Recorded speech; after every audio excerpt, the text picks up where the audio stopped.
všichni vítejte u dalšího dílu z kanálu. Super reakce. Koukneme se na třeba dala video. Představte si banku, která se vám vejde do kapsy, kde můžete snadno spravovat peníze ve dvou díky společnému účtu.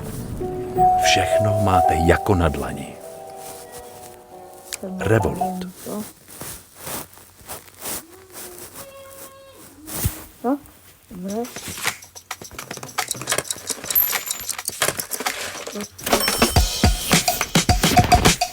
Dámy a pánové, já jsem dneska udělal dvě takové lumpárny. První z nich je, že jsem vyhodil svačinu do školy a místo ní jsem si koupil takhle mekáč. A druhá z těch lumpáren je, že jdu do školy pozdě a k tomu nemám ani domácí úkol. To jsou vlastně 3 lumpárny, sakra, já už ani neumím počítat. Kdyby tohleto slyšela paní učitelka z matiky, tak je na mě velice naštvaná. No naštěstí, my teďka máme ale hodinu angličtiny, takže počkat, tady je třída na jazyky, já už se nemůžu dočkat, až si sním tento Happy Meal a jsem zvědavý, co v něm bude za hračku. Tam je teďka to Minecraftové menu v mekáči, to jsem fakt zvědavej. Paní učitelko, dobrý den, já se moc omlouvám, že jsem přišel pozdě, já jsem si musel ještě něco vyzvednout, tak už jsem tady, čau Peli, čau Ančo, jak se máte dneska? Čau Dalo, hej, mám se fajn. Víš, určitě se nemáš tak dobře jak já, koukej, co jsem si tady normálně dones do školy, dívej, já tady mám v Happy Mealu normálně cheeseburger a hranolky. Dívej Peli, to je úplně dobrota, mňam.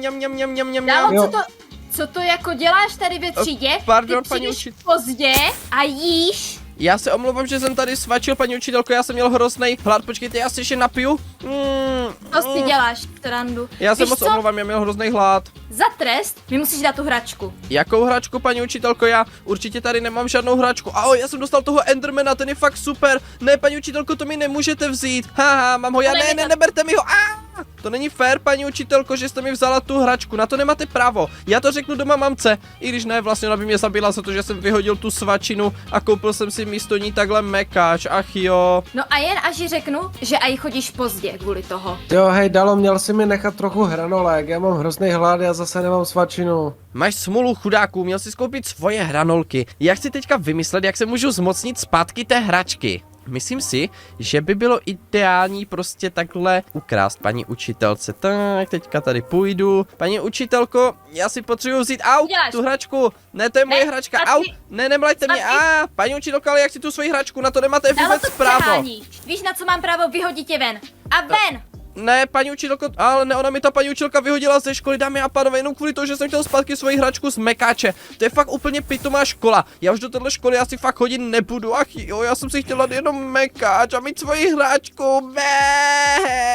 Pitomá paní učitelka, takhle mě vyhodit ze třídy jenom kvůli tomu, že jsem si tam donesl mekáč. A ještě jak mi vzala tu hračku. To je extrémně nefér. Kašlu na tuhle pitomou školu. Jdu si otevřít vlastní školu, kde budete moci normálně jíst mekáč. Dámy a pánové, jelikož mám tak hrozně rád mekáč, tak jsem se domluvil s šéfem mekáči, že můžu tady pro něho pracovat v tomto gigantickém mekáči nedaleko našeho městečka a budu tady pracovat na pozici učitele. Jaká ironie, že já jsem teďka učitel a ta učitelka, která je tam ve třídě, se může jít třeba bodnout i s tou mojí Minecraft hračkou. Teďka budu mít McDonald's Minecraft hraček, kolik jenom budu chtít. No a já vám to jdu hnedka ukázat. Možná si pamatujete z jednoho z mých starších videí, jak jsme byli v tomto mekáči a přežívali tady 24 hodin přes noc, takže tady byl uzavřený prostor. Ano, byla tady pověšena cedule zákaz vstupu. Ta už tady nyní není, protože už se to tam nahoře dostavilo, já jsem se podílel na stavbě toho vrchu, no a je tam otevřená nová Minecraft McDonald's škola, kterou já budu vést, ano, jako hlavní učitel pan Dalo, no a proto to tady musíme ještě teda oficiálně otevřít, takže tady přidáme tady tento nápis, no a napíše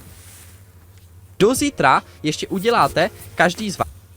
No nahoru, musíš jít nahoru, ježíšmarja, hračky se vždycky nachází nahoře.